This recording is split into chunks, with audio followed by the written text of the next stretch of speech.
霧に包まれた石畳の工事で白い探偵猫が小さなランタンを手に進む。そしてかすかな光に導かれて遠くの岬にそびえる灯台は月明かりに照らされ、白い探偵猫が石壁で静かに光を待つ。そして小さな希望を抱く。霧の中に浮かぶ笑う子供となる船の鐘。白い探偵猫は灯台森の約束を胸に刻む。白い探偵猫は光る足跡を追い石畳の道を進む。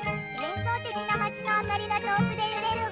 霧の中で渦巻く霧が柔らかな金色の光を閉じ込めた。白い探偵猫は光を見つめ静かに息を飲む。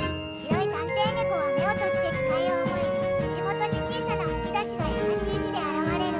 白い探偵猫は静かに言葉をつぶやき、白かな光がひげから漂い、霧の中できらめいて忘れた誓いを呼び覚ます。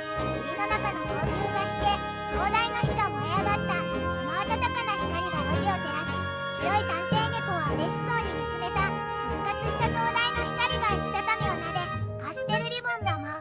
白い探偵猫は縁石に座り誇らしげに光を見つめる。霧が晴れた夜、白い探偵猫は丘の上に立ち灯台の光を見下ろす。街は静かに過去の謎を解き穏やかな朝を迎える。